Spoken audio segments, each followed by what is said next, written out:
In 2025, there are several releases of the EPSTEIN files, including a release in November of around 3,000 documents from the House Oversight Committee.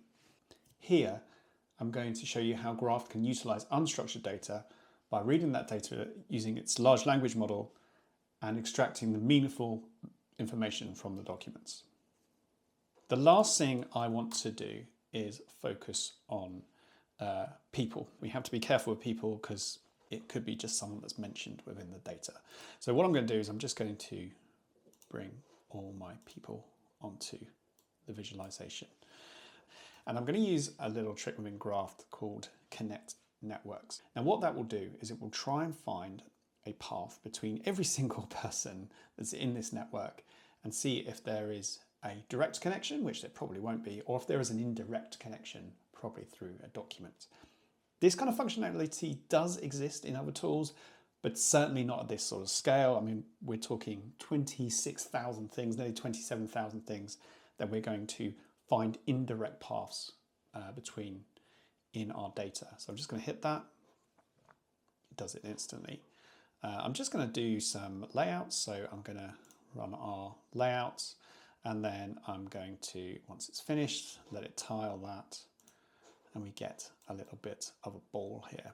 We are now dealing with 57,000 things, so it's a lot of things to look at, but we'll use some of the insights within GRAPHT to highlight some of the important people, and then we'll also use some layouts just to make this look a little bit tidier. The first thing we're going to do in GRAPHT is focus on the highly connected people. So I'm going to focus on my people. I'm going to drill down on them, and then I'm going to use some of the insights. I can use either degree or neighborhood, which is basically saying how connected an item is. And I'm going to focus on the highly connected people. And you'll see as I start selecting these, it will select these items within the visualization. Now, once these are selected, I can do some visual things within GRAPHT to make them stand out a little bit. So I'm just going to go into here and I'm going to change the size here. I'm going to change that so that they are slightly bigger.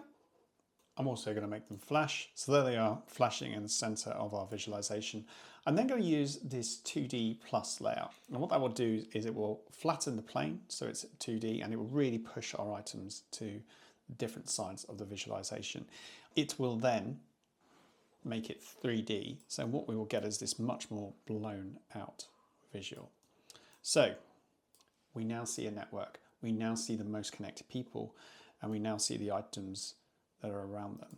And if we focus on one of these people, I'm going to just pick on this person here, another Michael, we can see that there are 86 connections going to him, which means he's highly connected within the visual. Again, he could just be mentioned in lots of documents.